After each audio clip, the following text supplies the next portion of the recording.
조갑제TV 시청자 여러분 안녕하십니까. 2023년 1월 13일 오후 1시 반입니다.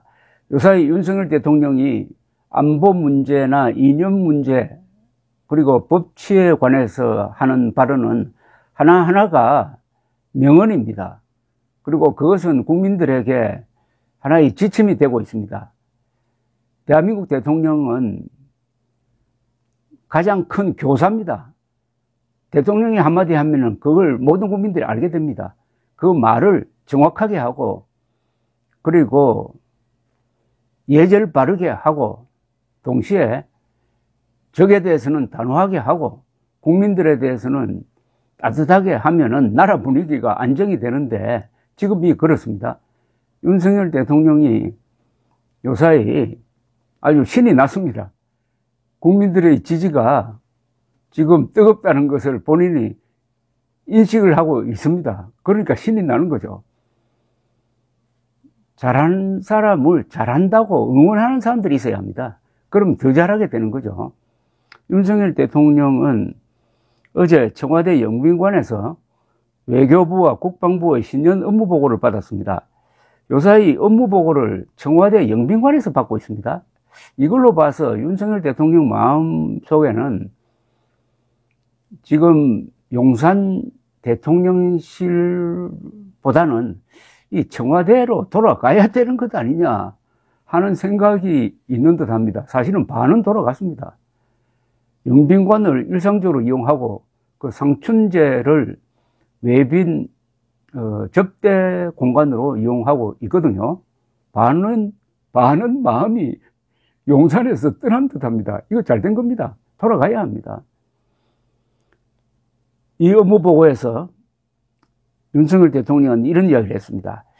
종북 주사파가 북한 인권만 이야기가 나오면은 손사래를 치며 반대한다.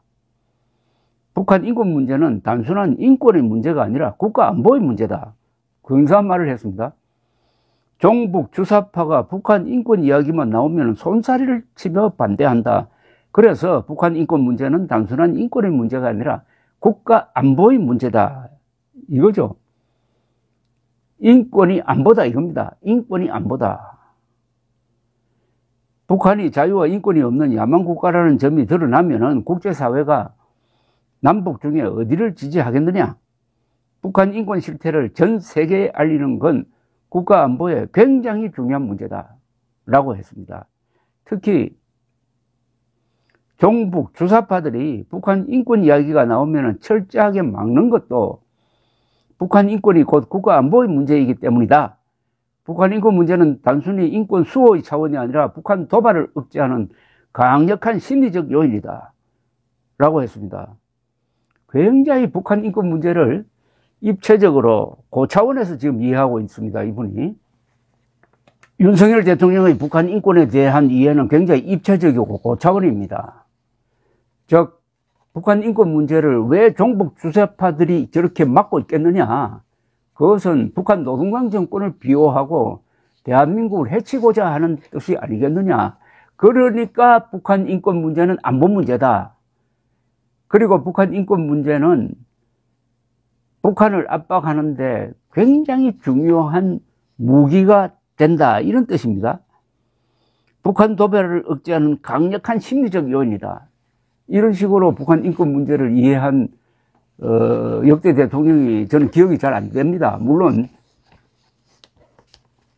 이승만, 박정희, 전두환, 노태우까지는 북한 인권 문제가 너무나 당연시되고 했지만 그 이후로 민주화가 되면서 이상하게 문재인처럼 인권 변호사라는 사람이 북한 인권은 싹 무시해버리고 오로지 김정은의 인권만 챙겨주니까 이 북한 인권 운동가들이 난감하게 됐습니다. 최악이 북한에 풍선 보내는 걸 범죄로 규정한 법을 통과시킨 것 아니겠습니까? 대통령실 관계자는 종북 세력에 대해서는 단호히 대응해야 한다는 게 윤 대통령의 흔들림 없는 생각이라고 했습니다. 종북 세력에 대한 대비 역량을 갖추는 것도 안보 역량과 직결되는 문제다라는 이야기입니다. 대통령의 이런 인식에 따라 정부는 문재인 시절 대공수사 대응 역량이 크게 약화되었다고 보고 이를 지금 재건하고 있습니다. 최근 진통 끝에 2급 인선을 단행한 국가정보원은 대공수사 조직과 인력을 지난 정부 때보다도 확대하고 있다고 합니다. 어제 외교부 국방부 업무보고에서 윤석열 대통령이 종북 주사파 발언을 한 것은 당초에 쓰여져 있었던 원고를 읽은 게 아니라고 합니다. 그만큼 자신의 감정이나 소신이 묻어났다는 거죠. 외교부의 북한 인권 문제에 대한 업무 보고 과정에서 윤 대통령이 갑자기 보고를 중단시키고 자신의 견해를 설파했다는 겁니다. 종북 주사파들이 북한 인권 문제 제기를 맡고 있다. 북한 인권 문제는 단순한 인권의 문제가 아니라 안보 문제다. 북한 인권 문제를 가지고 김정은을 압박할 수 있다는 생각도 갖고 있습니다. 이게 이미 실증된 겁니다. 사실은 북한 인권 문제로 김정은이가 코로나로 몰렸던 적이 있습니다. 그때가 박근혜 정부 시절입니다. 2014년 유엔이 북한 인권 보고서를 채택하면서부터 국제사회가 김정은은 반인도 범죄자다. 그러니까 국제형사재판소에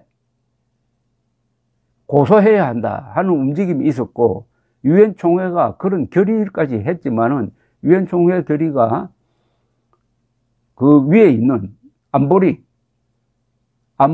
상임이사국 5개 국가 중에서 러시아와 중국이 북한 편을 드니까 그게 성사되지는 않았지만은, 그러나 그런 압박이 들어가니까 김정은이가 상당히 심리적으로 위축됐던 적이 있습니다.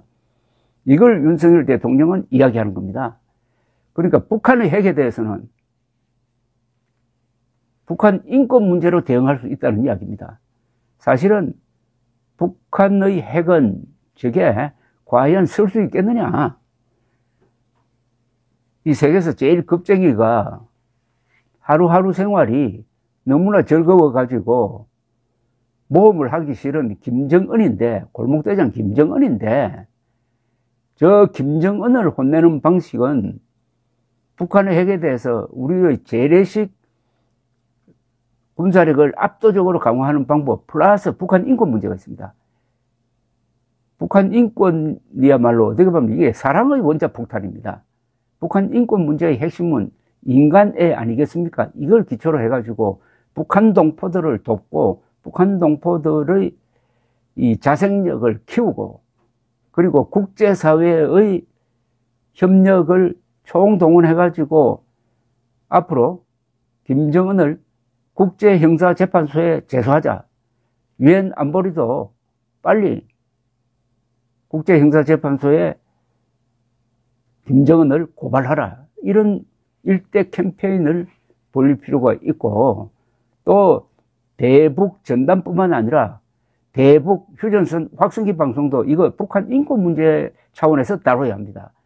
그러니까 북한 사람들에게 세상이 어떻게 돌아가는가 하는 것을 정보를 전해주는 게 대북 확성기 방송 아닙니까? 그러니까 국제사회 어떤 국제 게임에 나가서 그 중계방송, 축구 중계방송을 하면은 한국이 골을 넣으면은 북한 쪽에서도 그걸 듣고 있던 사병들이 와 하는 소리가 들렸다는 그런 이야기도 있습니다. 이거 2002년 월드컵 때 있었던 일인데요. 그처럼 남북한 한민족이 한 덩어리가 될 수 있습니다. 이렇게 함으로써 결국은 어떻게 이 한반도의 이 한민족 문제를 정리해야 되느냐 하면은 종북 세력, 그러니까 김정은을 편드는 종북 세력, 여기에는 뭐 대표적으로 문재명 세력이 있습니다. 그리고 민주당도 종북 세력이죠. 그 다음에 북한 노동당 세력, 김정은이죠. 그러니까 김정은, 문재인, 이재명 세력을 한민족 전체 속에서 고립시켜버려야 됩니다. 저자들이야말로 반인도 범죄자이고 반인류 범죄자이고 반민족 범죄자이다. 쉽게 말하면 민족 반역자다. 이 3대 세력을 민족 반역자로 몰아버리고, 그리고 과거에 김대중, 노무현, 문재인 이 세 사람이 북한 김정일 또는 김정은과 손잡고 우리 민족끼리 통일하자. 우리 민족끼리 손잡고 자주 통일하자고 한 이것이야말로 반역이다. 민족 반역이다. 왜냐하면 민족 반역자 김일성 세력과 같이 민족 공조하자는 자도 그 자가 민족 반역자 아닙니까? 아니 민족 반역자와 손잡고 통일하자는 자 이거 색출해가지고 폭로해가지고 드디어 국민들 머릿속에 김대중, 노무현, 문재인 이 자들이 민족 반역자 편에 섰었구나 하는 것을 느끼게 하는 그 기준이 북한 인권 문제라 이겁니다. 북한 인권 문제. 북한 인권 문제를 들이대면은 김정은을 8천만 한민족 속에서 외톨이로 만들 수 있고 뿐만 아니라 80억 인류 속에서 외톨이로 만들 수 있으면은 핵무기를 가지고 있어도 핵무기 껴안고 그냥 녹아버리도록 만들 수 있는 우리의 힘이 북한 인권 문제인데 그 힘을 자각한 사람이 윤석열 대통령이니까 기분이 좋습니다. 감사합니다.